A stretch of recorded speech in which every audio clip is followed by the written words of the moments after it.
जीवन जीने की शैली ने ही धर्म को जन्म दिया, लेकिन धर्म के साकार स्वरूप को तो वो दिखाते आए हैं जिनको हमारे पुरखों ने नाम दिया है आस्था का दरबार। इन दरबारों में एहसास होता है दुनिया की परम सत्ता की अदृश्य शक्ति का। आस्था के दरबार में उसी परम सत्ता का एहसास करने के लिए परंपरा पड़ी तीर्थ यात्रा की। हर रोज होगी आध्यात्म की अनोखी यात्रा, जहां पर ईश्वर की शक्ति के एहसास के साथ दिल की गहराई में छिपी कामना भी साकार होती है। इस मंगल शुरुआत का आगाज आज कर रहे हैं मंगल मूर्ति गणपति के साथ। वैभवशाली इतिहास के धरातल पर बसा पुणे शहर और पुणे के माथे पर किसी मुकुट सा जगमगाता ये भव्य मंदिर, जहां बसते हैं इस शहर के लाडले श्रीमंत दगड़ू सेठ हलवाई गणपति। भगवान गणेश का ये मंदिर महाराष्ट्र ही नहीं बल्कि पूरे भारत के प्रमुख मंदिरों में गिना जाता है।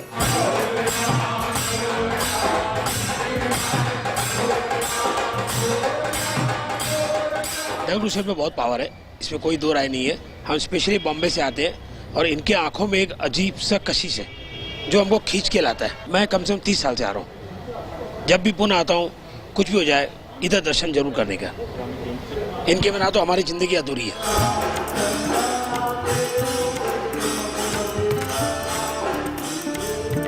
ये भी मान्यता है कि भगवान गणेश सारे विघ्नों को दूर कर भक्तों की हर मनोकामना को पूरा करते हैं। यही वजह है कि उन्हें विघ्नहर्ता और मंगलकर्ता भी बुलाया जाता है।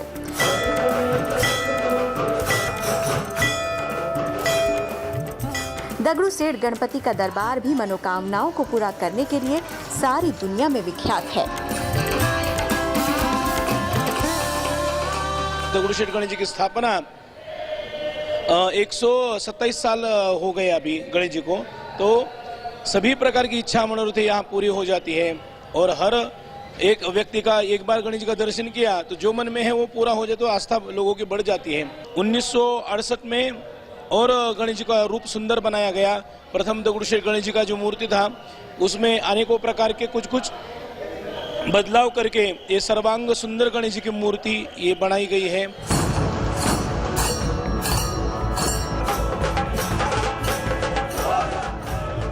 कई ऐसे भक्त हैं जो यहाँ बचपन से आ रहे हैं, तो कई ऐसे भी हैं जिन्हें जीवन में बहुत आगे चलकर दगड़ू सेठ की महिमा और कृपा का भान हुआ।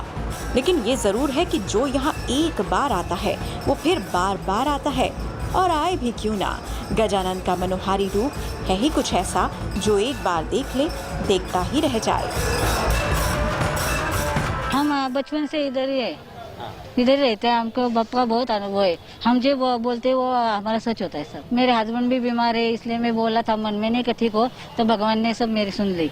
अभी वो अच्छे आईसीयू से बाहर आ गए। अभी वो सबको नहीं क्या, जो जो मन में इच्छा रहती है वो सब पूरे करते हैं भगवान। फिर भी आती हूँ, वो श्रद्धा है मेरी उसके पास। वो 15 साल से मैं इधर आती हूँ। भगवान के पास श्रद्धा है, माथा टेकने के आती है, हर रोज आती हूँ मैं। दगड़ू सेठ गणपति का मैं बचपन से सुनते आया हूँ। हम लोग कर्नाटक में थे, जब मैं 4-5 साल का था तब से सुनते हम लोग। तो हमें बहुत शक्ति मिला है, आशीर्वाद है हमारे लिए, एक विश्वास आ जाता है। दगड़ू सेठ हलवाई गणपति मंदिर को बेहद खूबसूरती के साथ बनाया गया है। मंदिर को बनाने में कई विशिष्ट शैलियों का उपयोग किया गया है। यहाँ भगवान गणेश की 7.5 फीट ऊंची और 4 फीट चौड़ी प्रतिमा स्थापित है। दगड़ू सेठ गणपति की मूर्ति के दोनों कान सोने से बनाए गए हैं और भगवान के सिर पर विराजता है 9 किलो सोने का जड़ाऊ मुकुट, जिसकी चमक पूरे मंदिर में बिखरी रहती है। जय देव जय देव जय मंगल मूर्ति ओ श्री मंगल मूर्ति। यहाँ गणपति को रोज सुबह 5:30 बजे शंखनाद और घंटियों की आवाज से जगाया जाता है। फिर होता है गौरी नंदन का पंचामृत अभिषेक। अभिषेक के बाद दिव्य वस्त्रों और खास फूलों की माला से भगवान का श्रृंगार किया जाता है। श्रृंगार के बाद विशेष पूजा होती है। ओम गण गणपतये नमः। एकदंताय विद्महे वक्रतुंडाय धीमहि तन्नो दन्ती प्रचोदयात्। एकदंतं चतुरस्तं पाशमं कुशपाशं। सुबह 7:30 बजे मंगल आरती के बाद मंदिर के कपाट भक्तों के लिए खोल दिए जाते हैं।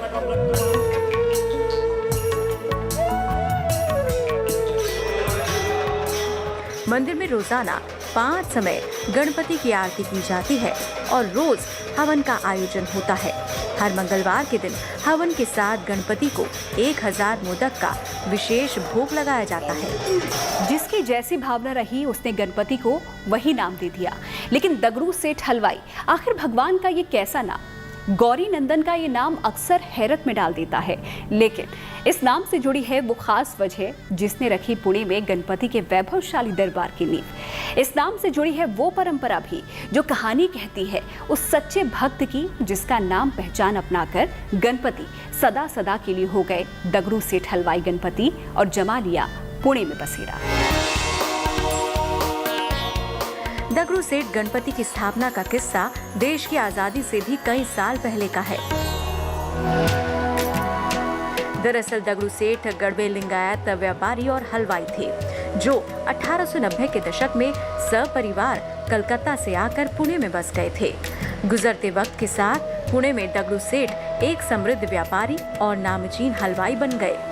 सब ठीक चल रहा था, लेकिन उन्हीं दिनों फैली प्लेग महामारी में उनके इकलौते बेटे का निधन हो गया, जिसके बाद दगड़ू सेठ और उनकी पत्नी लक्ष्मीबाई गहरे अवसाद में चले गए। श्रीमंत दगड़ू सेठ हलवाई ये जो गणेश जी के संस्थापक है, उनका अपना स्वीट सेलर का दुकान था। वो यहाँ तालीम के भी वस्ताद थे। उनको एक छोटा बच्चा था। तब 100 इयर्स पहले 1893 के पहले पुणे में जो प्लेग की बीमारी आई थी उसमें वो गुजर गया और उसके सदमे में वो दगड़ू सेठ जी और उनकी वाइफ लक्ष्मीबाई थे। तब इंदौर के उनके जो गुरु थे सदगुरु माधवनाथ जी महाराज, वो पुणे में आए थे। उन्होंने उनकी सांत्वना करते हुए कहा था कि आप एक गणेश जी की स्थापना कीजिए और एक दत्त भगवान की स्थापना कीजिए, और जैसे ये दोनों देवता आप उनका जैसे जैसे धार्मिक कार्यक्रम करते जाएंगे, जैसे बच्चे बड़े होके माँ बाप का नाम रोशन करते हैं, वैसे ये भगवान आपका नाम रोशन करेंगे, ऐसा आशीर्वाद दिया। और आज आप देख रहे हैं कि गणेश जी के जो नाम है, ये दगड़ू सेठ जो भक्त का नाम है, भक्त के नाम से ये गणेश जी जाने जाते हैं, और ये विश्व में बहुत ही एक रेयर एग्जाम्पल है। साल 1893 में मंदिर की स्थापना के बाद स्वतंत्रता सेनानी बाल गंगाधर तिलक ने लोगों को एक मंच पर इकट्ठा कर देश की आजादी के प्रति जागरूक करने के उद्देश्य से यहाँ सार्वजनिक गणपति उत्सव मनाने की शुरुआत की। इसके बाद से मंदिर की ख्याति दूर दूर तक फैलने लगी। 1896 में मंदिर में पहले से रखी मूर्ति की जगह भगवान गणेश की दूसरी मूर्ति को स्थापित किया गया। 1968 में मूर्ति को दोबारा बदला गया। दगड़ू सेठ गणपति की तीसरी मूर्ति बनाने के लिए कर्नाटक के मशहूर शिल्पकार नागेश अप्पा शिल्पी को बुलाया गया। महाराष्ट्र की मूला और मुठा नदियों के संगम से आए जल में सिद्ध यंत्रों के साथ गणपति की नई मूर्ति की स्थापना की गई।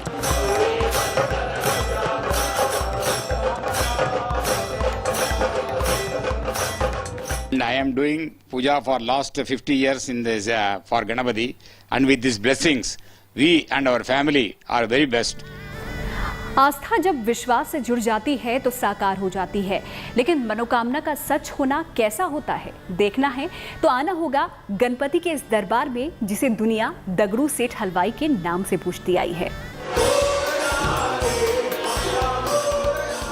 दगड़ू सेठ हलवाई मंदिर में भक्त श्रद्धा से जो भी अर्पित करते हैं, हर साल उसमें से 25% भाग भगवान के आयोजनों और मंदिर के रखरखाव के लिए बचाकर बाकी का 75% भाग सामाजिक कार्यों पर खर्च कर दिया जाता है।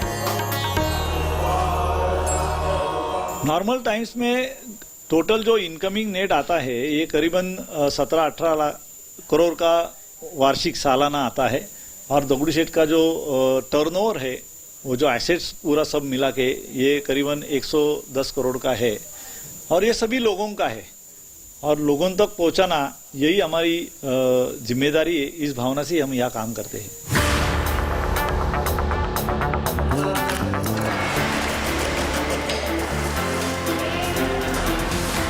दूसरे मंदिर जहां भंडारा या महाप्रसाद का आयोजन करते हैं, वहीं दगड़ू सेठ मंदिर ने पुणे के ससून अस्पताल में हर रोज मरीजों और उनके तीमारदारों के खाने और चाय नाश्ते का जिम्मा उठा रखा है।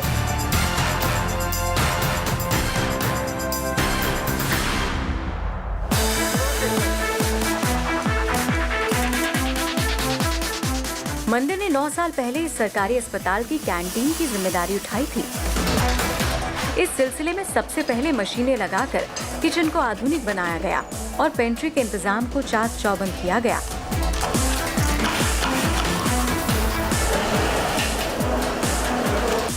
आज यहाँ मंदिर की तरफ से हर रोज 3000 लोगों को निःशुल्क खाना खिलाया जाता है।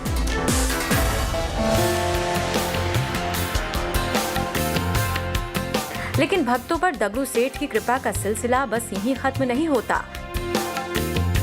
मान्यता है कि कभी भगवान गणेश ने अपने माता पिता को ही अपना सारा संसार मानकर उनकी परिक्रमा की थी।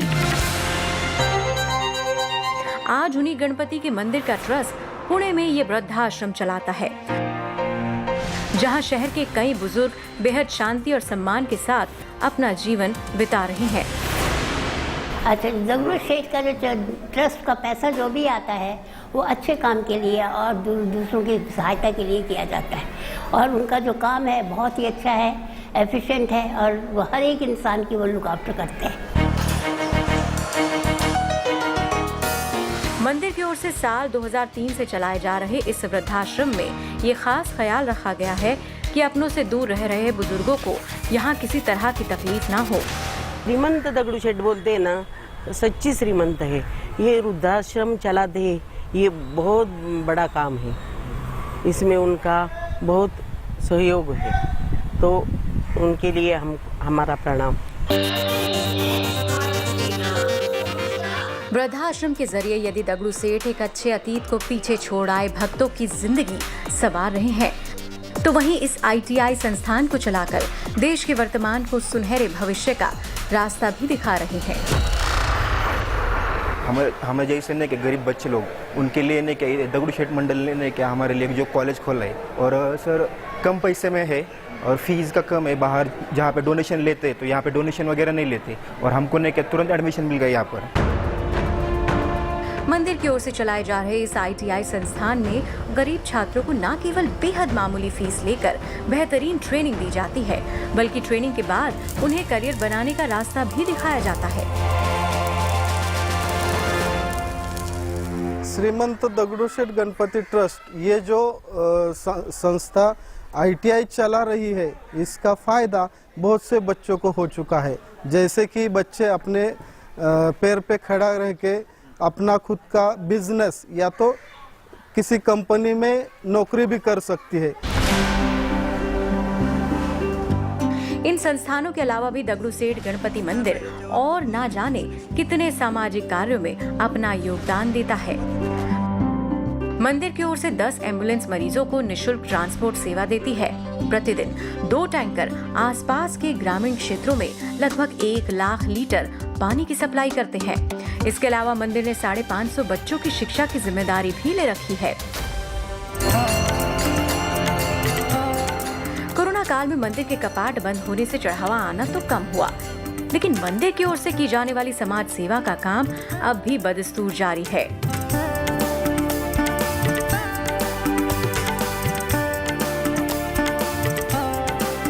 दगड़ू सेठ गणपति का ये दरबार एक दिव्य संगम है, प्रार्थना और परोपकार का एक अनूठा उदाहरण है।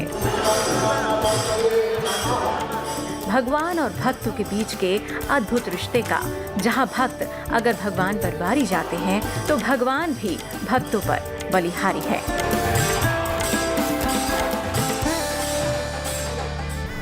दगड़ू सेठ गणपति के कथा सूत्र से आगे बढ़ते हैं धर्म सूत्र की तरफ। परंपराओं और रीति रिवाजों का वो धागा जो कि मजबूती से बांधता है धर्म को। तो चलिए देखते हैं आज का धर्म सूत्र।